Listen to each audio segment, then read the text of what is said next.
Hello, good morning. दिनै जों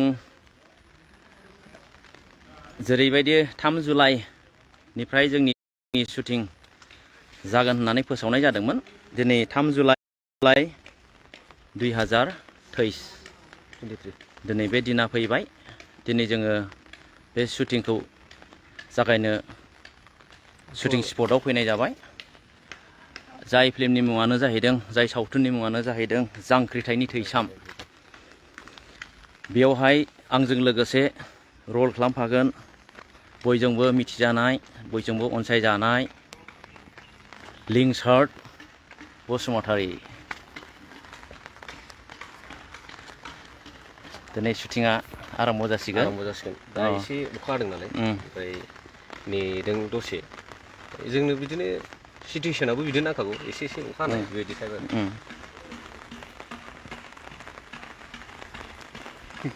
बे लादों M16, आं लादों AK। बे आरो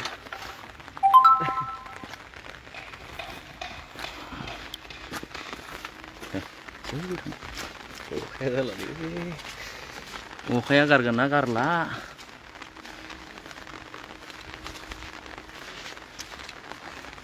ओरै दङ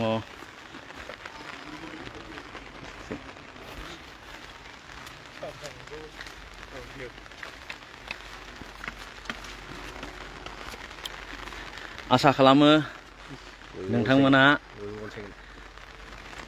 बयबो अनसायगोन। नोंथांमोननि अनसायनायावसो जोङो दिनै सोरबा लिंसार होननानै सिनाय जादों। एकदम सैथो। सोरबा सुखबिर होननानै जाबाबो जायालाबो नोंथांमोननि अनसायनायावसो दिनैहाय बे बोराय बैसोआवबो मोनसे गोदान बर'नि सावथुन खालामबावनो साननानै ओंखारनो मोनसे साहस मोनदों। दा आसा खालामो नोंथांमोना बे बोरायखौ अनसायनानै लागोन, जाहाथे आङो आरोबाव खालामबाय थानो गोसो जायो। औ, दा जोङो अखा हानायखाय थाथ'नांगौ जानानै दङ।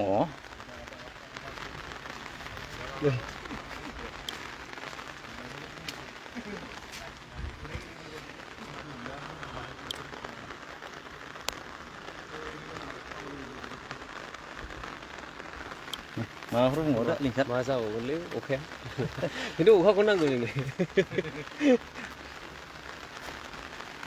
जायगाया जोंना, जों चिरां एरियायाव लादों जायगाया, मानसिफोर जायगा सोंदों। आदसा औ, बारा लाइभ होफेरा आङो, गैयाबाबो दिनैजोंसो खेबनै जादोंदां लाइभ।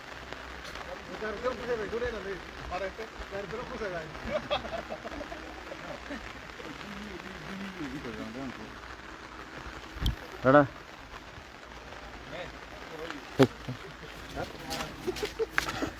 नै जोंजों लोगोसे दङ ब्रादार पंकज। हाय। फंनैसो लाइक दिनै जागायबायमोन जोङो, नाथाय बोथोरा नै दासिमबो अखा हागासिनो। जेब्लाबो अखा गारगोनखौ आसा लानानै जोङो रेडि खालामजोबना दोनबाय। जेब्लानो अखाया गारगोन जों शुटिंखौ धामाधाम लाफिनसै। Thank you. आसा खालामो नोंथांमोना बे बोराय बैसोआवबो जे मेंथ'वाखै। दिनै आङो शुटिं खालामनाया 2003निफ्रायनो खालामनानै दिनैबोसिम बिदि मोनसे गोसो जादों खालामफिननो। बे जाहैबाय बोलो रानाया नोंथांमोननि अनसायनायनि सायाव। आसा खालामो बे बोरायखौ नोंथांमोना बिदिनो सापर्ट होलांबाय थागोन, जाहाथे आंबो गोसोआव एसे बोलो मोनलाङो। धन्यबाद।